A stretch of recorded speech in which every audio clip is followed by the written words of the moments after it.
This is a review and installation walkthrough of the True Latch anti-sag gate kit, which I got off Amazon for $60 back in December of 2020. So I actually tried to fix my sagging gate with a $15 anti-sag cable kit at first, and it did work to pull that bottom corner off the cement base to let the door move smoothly, but it kind of warped my door. You could see the top corner sticking out in front of the fence there, and then if you look from the side, you can really see the potato chip shape the door is starting to get into. One other thing I tried was to install another opposite diagonal cable kit to see if that would help, but the door really looks the same after I installed that, and I was a little bit worried that it might continue to warp my door just in a different direction, and that's what brought me to the True Latch steel brace, which advertises itself as something that won't warp your door, and I thought might have a chance at straightening out the door a little bit. So with that background, on to the installation.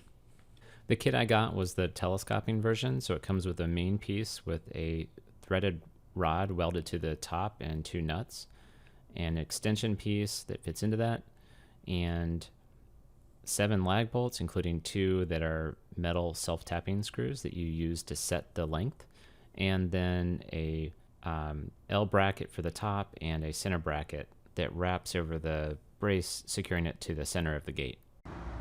So I should note that even after I removed the anti-sagging cables that I think warped my door, it's still a bit warped.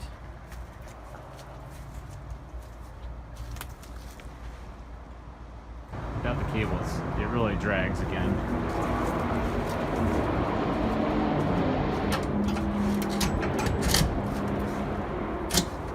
The instructions recommend to close the gate in the latch position, and even says to remove any existing diagonal braces, because I guess those would fight against the steel brace.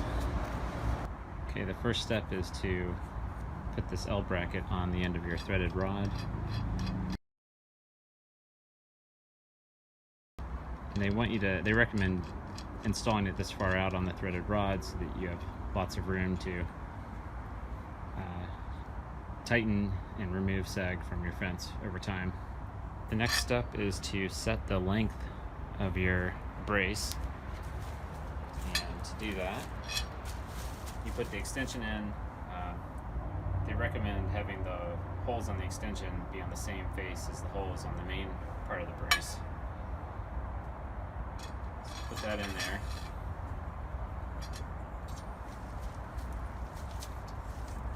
Interestingly, they said you could be as much as a foot away from the corners of the gate, especially with the bigger gate, and it'll still work fine. About there. So I'll mark my extension point.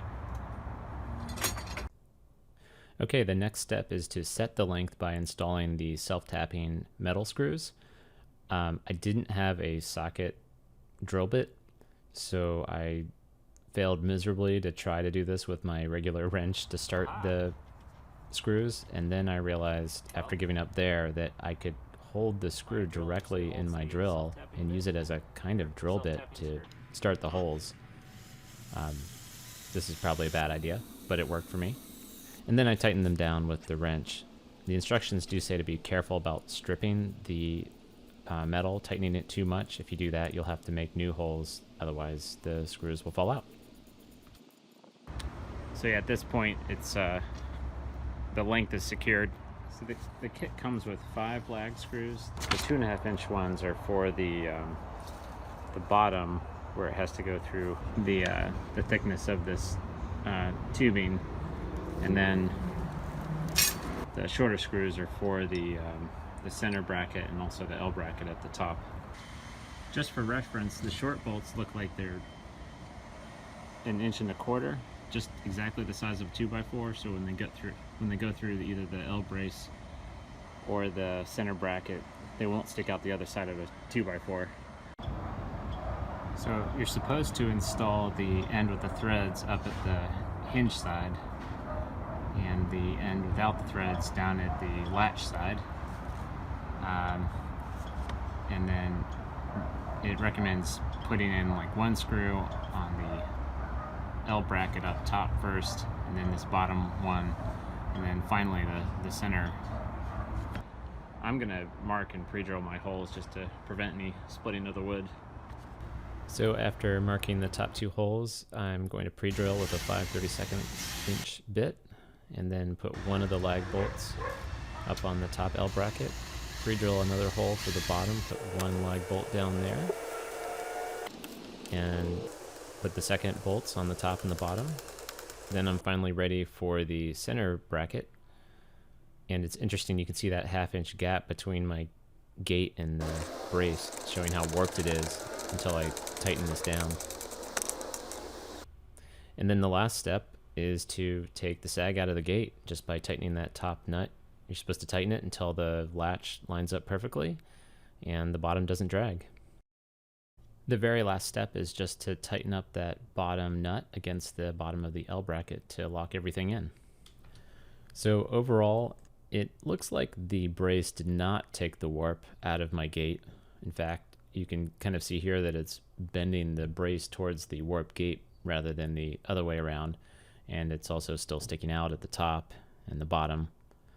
And if you look from the side, you can see the warping is still there. But the gate feels great now. It doesn't drag. I'm hoping that the extra rigidity from the steel brace will provide a better long-term solution than the cable kits. I do have to say that people have told me the gate was poorly constructed in the first place, so cable kits might work fine on other doors. So while I can't tell you whether or not this would have warped my gate from the beginning, I do highly recommend it in terms of it being a solid product and very easy to install. I probably could have installed it in less than 30 minutes if I hadn't been messing around with a camera, and it was probably easier than the cable kits with only those 7 bolts to screw in. There are links on the screen and in the description to my original anti-sag gate kit cable installation and my attempt to fix it with a second cable and the True Latch, as well as a link to the Amazon True Latch listing. Please post any questions in the comments and let me know if I made any mistakes. Thanks.